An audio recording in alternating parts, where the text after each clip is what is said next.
إن الحمد لله نحمده ونستعينه ونستغفره. Indeed, all praise is due to Allah, and as such we should praise Him. Seek His help and seek His forgiveness. ونعوذ بالله من شرور أنفسنا ومن سيئات أعمالنا. And we should seek refuge in Allah from the evil which is within our souls and the evil which results from our deeds. مَن يَهْدِهِ اللَّهُ فَلَا مُضِلَّ لَهُ. Whoever Allah has guided, none can misguide. وَمَن يُضْلِلْ فَلَا هَادِيَ لَهُ. And whoever Allah has allowed to go astray, none can guide. وَأَشْهَدُ أَن لَا إِلَهَ إِلَّا اللَّهُ وَحْدَهُ لَا شَرِيكَ لَهُ. And I bear witness that there is no God worthy of worship but Allah, who is alone without any partner. وَأَشْهَدُ أَنَّ مُحَمَّدًا عَبْدُهُ وَرَسُولُهُ. And I bear witness that Muhammad was His slave and messenger. We continue with this, the sixth in our series, The Empire of Deceit. And in the first series, the first program of the series, we said that the story about this empire should be taught to our children. We teach them Star Wars and everything else, but we don't teach them about the Satanic Empire. Star Wars, Battleship Galactica, or whatever else, this is all fables, fiction, entertainment. It will not benefit them in this life or the next, really.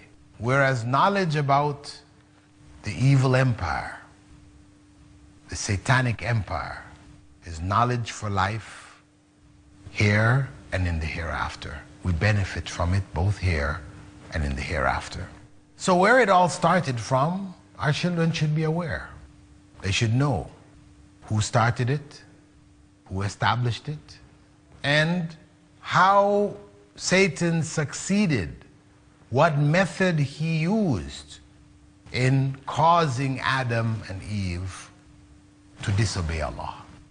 At the same time, how he caused the people in the time of Prophet Noah to worship idols, and how he continues to cause followers of the Prophet Muhammad, may God's peace and blessing be upon him, in spite of the fact that he has brought the last message to humankind with crystal clarity, a message, a book of revelation in which there is no doubt, the Quran.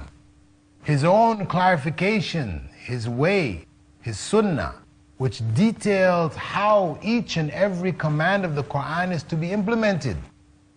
In spite of all of that, we find Muslims today, many have deviated from the correct way. So it is essential for us to educate our children in this regard.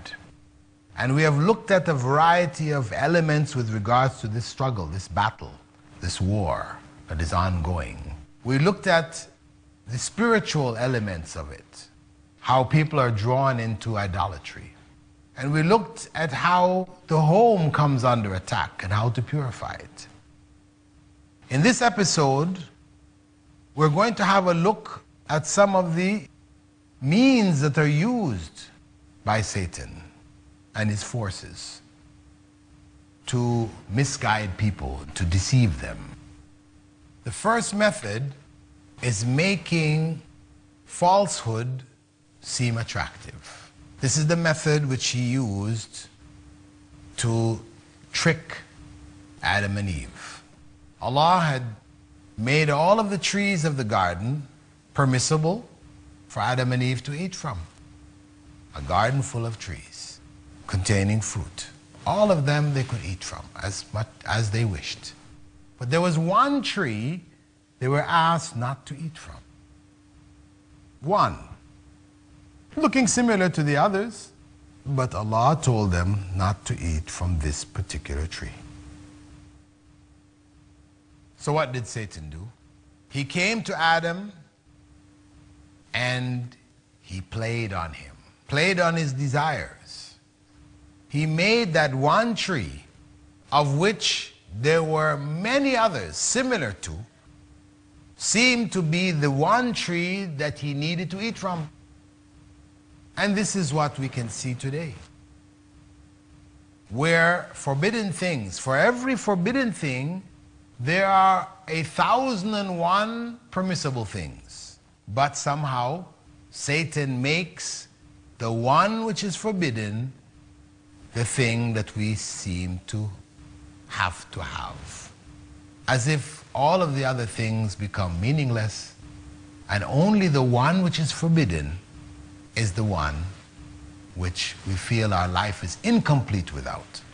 So this is the trick.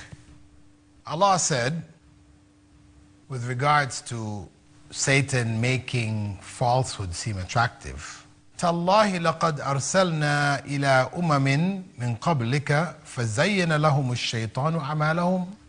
By Allah, I've sent messengers to the nations before you, and Satan beautified their deeds.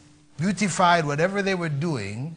Satan made those doings appear beautiful to them, so they wouldn't give them up. Also, that was in the 16th chapter, verse 63. We can also find, with regards to Adam, Allah saying, قال يا آدم هل أدلك على شجرة الخلد وملك لا يبلى. Satan said to Adam, shall I show you the tree of life and a dominion which would never wear out? He named this tree, the tree which Allah had prohibited for Adam and Eve, the tree of life. Allah didn't call it the tree of life, but he did that, used that terminology in order to make it seem beautiful, and tricked Adam and Eve into eating from it. So this is a common tactic of the satanic forces, beautifying corruption and evil. Also, exaggeration and negligence. Exaggeration in the sense of getting people to do beyond what they are required to do in the religion, in the name of trying to be more holy or trying to be more spiritual, etc., going beyond the bounds which the religion has set. One might say, well, how can you really exaggerate in what's good?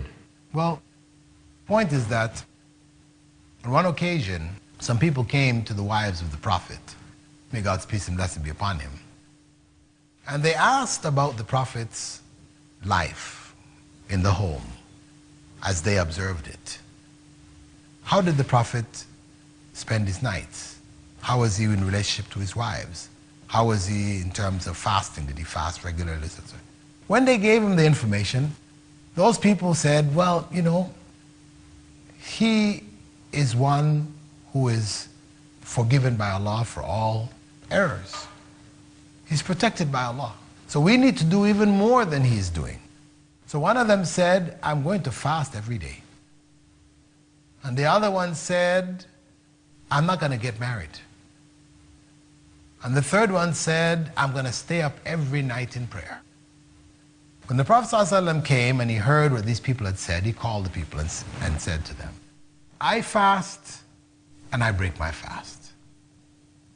I have relations with my wives, and I pray at night and I sleep at night.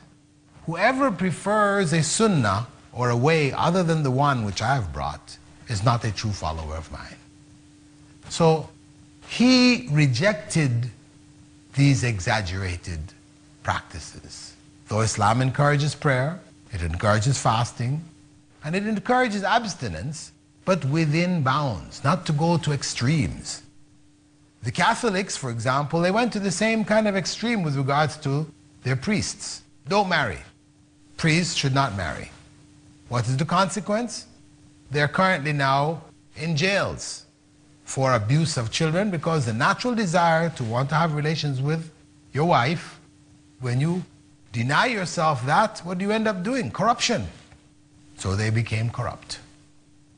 Fasting continually, when a man wanted to fast continually, he asked the Prophet ﷺ, the Prophet ﷺ said, if you want to fast regularly, more than say Mondays and Thursdays, which the Prophet used to fast every week, he said, then fast the fast of Prophet Dawood.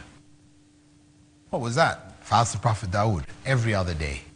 Why not every day? We do that in Ramadan. Well, Ramadan is fine. 1 month in the year we fast every day. But if we turn the fasting to be daily every year, throughout the year, then fasting will lose its meaning. We will just change our life patterns. Night becomes day, day becomes night. That's what we end up doing. So to prevent it becoming a habit, the fast of Dawood was favored, fasting every other day. So you have to readjust yourself each time. With that, we're going to take a brief break and come back and continue.